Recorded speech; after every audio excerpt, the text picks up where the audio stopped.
राम राम दोस्तों, मैं आपकी प्यारी दुलारी चुगल किशोरी। कैसे हैं आप लोग? हम तो बिल्कुल ठीक हैं और रोज की तरह आपकी चुगल किशोरी आपके सामने हाजिर है ढेर सारी ओरिजिनल चुगलियां लेकर। अब अनुपमा में एक नहीं बहुत सारे ट्विस्ट आने वाले हैं, क्योंकि दीपू अपने दिल की बात अनुपमा को बताने वाला है। और इस बात का शक तो भाई अनुज को भी हो गया है, जबकि डिम्पी की शादी की तैयारी शुरू हो गई है, लेकिन वनराज के दिमाग में कुछ बड़ा मास्टर प्लान चल रहा है।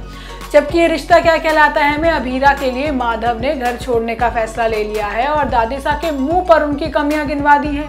अब अरमान ना चाहते हुए भी अभीरा के पास जाएगा उसे मनाने के लिए।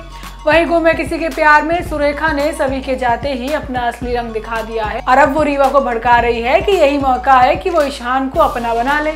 अब ये तो थी मोटा मोटी जानकारी, लेकिन पूरी जानकारी के लिए रोज की तरह आपको हमारा शो देखना होगा। तो चलिए बिना देरी के पहले अनुपमा के सेट पर चलते हैं और जानते हैं कि आज के एपिसोड में आपको वहां पर क्या खास देखने को मिलेगा। अनुपमा में दीपू का दिल धक धक हो रहा है और उससे अब रहा भी नहीं जा रहा है बिना अपने दिल की बात बताए। हालांकि अनुपमा की परेशानियों को देखते हुए वो अपना मुंह बंद ही कर लेगा, लेकिन अनुज को दीपू की हरकतों पर शक हो गया है। वहीं दूसरी तरफ डिम्पी की शादी की तैयारी हो रही है, लेकिन वनराज है ना, वो बीच का रास्ता खोज रहा है जिससे सांप भी बढ़ जाए और लाठी भी न टूटे। लेकिन आज होता ये है कि अनुपमा श्रुति और छोटी की सेवा में लगी है। अब भले ही छोटी उसे बार बार जलील कर रही है, लेकिन अनुपमा बुरा नहीं मानती। अब इसी बीच श्रुति के साथ हादसा हो जाता है और वो बेड से नीचे गिर जाती है। अब छोटी चाह कर भी श्रुति की मदद नहीं कर पाती और वो रोने लगती है, लेकिन अनुपमा मौके पर आकर सब कुछ संभाल लेती है। लेकिन इसका इल्जाम भी छोटी अनुपमा पर ही लगा देती है। वो उस पर चीखती है, चिल्लाती है, लेकिन अनुपमा समझ जाती है कि भाई छोटी की तबीयत खराब हो गई है। वही अनुज अनुपमा को हालचाल लेने के लिए फ़ोन करता है, लेकिन अनुपमा घर के हाल के बारे में उसे कुछ नहीं बताती।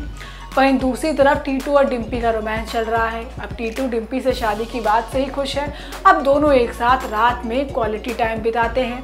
वहीं बा शादी की तैयारी में बिजी है और सामान की लिस्ट बना रही है, लेकिन वनराज के तेवर तो कुछ और ही बता रहे हैं। फिलहाल तो वनराज शांत है, लेकिन उसके दिमाग में कुछ तो पक रहा है। वहीं दीपू से रहा नहीं जा रहा है और वो अनुपमा को अपने दिल की बात बताने के लिए बुलाता है, लेकिन अनुपमा को अपने दिल की बात बताने की हिम्मत नहीं कर पाता। लेकिन अब उसने ठान लिया है कि कुकिंग कंपटीशन के बाद वो अनुपमा को सब कुछ बता देगा।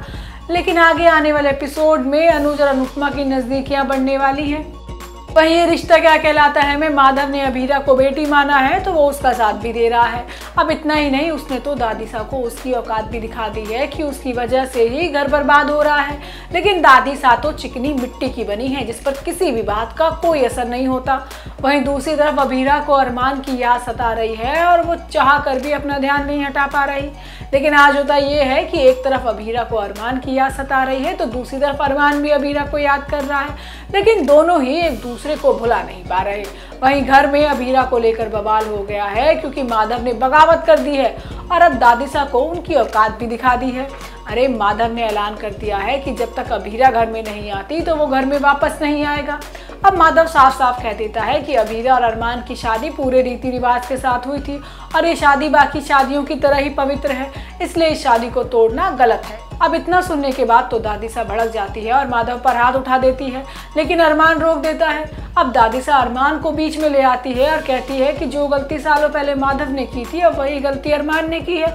हमने तो सिर्फ गलती को ठीक किया है। अब घर में होते ही झगड़े को देखकर अरमान भी टूट जाता है और खुद को दोषी मानने लगता है।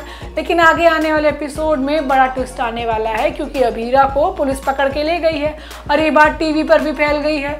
अब फूफा साहब अभीरा पर इल्जाम लगाते हैं कि अभीरा गलत कामों में भी शामिल है, लेकिन अरमान अभीरा का साथ देता है। अब वो खुद अभीरा को लेने जाने वाला है, लेकिन दोनों के बीच लड़ाई के सिवा और कुछ भी नहीं होने वाला।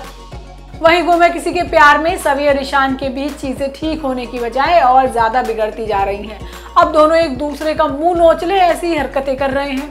वहीं सुरेखा रीवा को पाठ पढ़ा रही है कि अब वो ईशान को अपना बनाने की कोशिश करे और उससे शादी कर ले।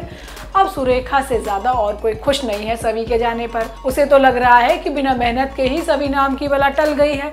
आज के एपिसोड में होता ये है कि सभी दर दर भटक रही है और उसकी बहन हरनी की तबीयत अचानक खराब हो जाती है।